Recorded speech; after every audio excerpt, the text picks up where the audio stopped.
BMC की corona vaccine global tender की date खत्म हो गई है और किसी भी कंपनी ने रुचि नहीं दिखाई। इस बीच अब महाराष्ट्र सरकार ने पूरे राज्य के लिए टेंडर निकाला है।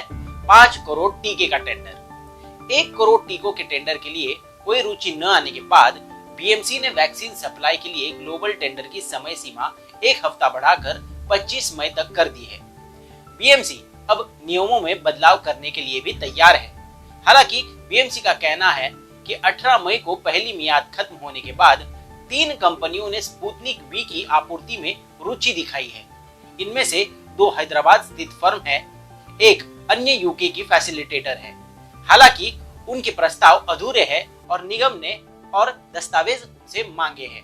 बीएमसी के एडिशनल कमिश्नर पी वेलरसू ने क्विंट हिंदी को बताया कि 12 मई को बीएमसी ने ग्लोबल मार्केट से कोविड-19 वैक्सीन खरीदने के लिए एक्सप्रेशन ऑफ इंटरेस्ट जारी किया था, जिसके मुताबिक 16 मई तक आवेदन स्वीकार करने के लिए कंपनियों को शंकाएं और सुझाव देने थे। लेकिन किसी भी कंपनी ने 18 मई तक कोई आवेदन नहीं किया, जिसकी वजह से निगम प्रशासन ने समय सीमा बढ़ाकर कुछ देर और प्रतीक्षा करने का निर्णय लिया है।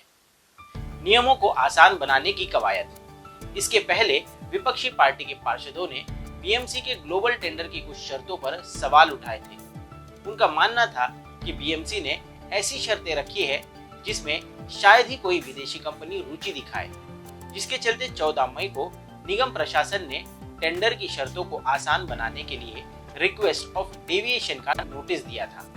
इसके तहत टेंडर में रुचि रखने वाली कंपनियों को कुछ शर्तों से छूट की सहूलियत मिलने के आसार थे। मंजूरी न मिलने की वजह से कंपनियां नहीं कर रही आवेदन। बीएमसी के एक वरिष्ठ अधिकारी ने बताया कि इस ग्लोबल टेंडर के जरिए बीएमसी मुंबई के लिए Pfizer, Moderna, Johnson and Johnson और स्पुतनिक वी जैसी वैक्सीन कंपनियों से आवेदन की अपेक्षा कर रही थी। लेकिन स्पुतनिक वी को छोड़कर देश में दूसरी किसी भी वैक्सीन को आपूर्ति की इजाजत नहीं मिली है, जिस वजह से इस टेंडर में किसी कंपनी ने हिस्सा नहीं लिया। ग्लोबल टेंडर के लिए एक नीति तैयार हो, शिवसेना सांसद की मांग। इस बीच शिवसेना के सांसद राहुल शेवाले ने प्रधानमंत्री मोदी से ग्लोबल टेंडरिंग के लिए यूनिफॉर्म पॉलिसी ड्राफ्ट की लिखित मांग की है। शेवाले का कहना है कि अन्य महानगर निगम और कई राज्यों को आईसीएमआर और डीसीजीआई की सहमति के बगैर ग्लोबल टेंडर रिस्पॉन्स नहीं मिल पा रहा। साथ ही बाहर से आने वाली सभी वैक्सीन के टैक्स कम करके देश भर के लिए वैक्सीन की एक ही कीमत तय करनी चाहिए। महाराष्ट्र में जो विपक्ष बीएमसी पर कड़ी शर्तें रखने का आरोप लगा रहा है, उसे सोचना चाहिए कि आखिर यूपी को शर्तों में छूट क्यों देनी पड़ रही है। दरअसल दुनिया के स्मार्ट देशों ने अपनी वैक्सीन पहले से ही बुक करा ली है। कंपनियों के पास पहले से ही बम्पर ऑर्डर पड़े हैं।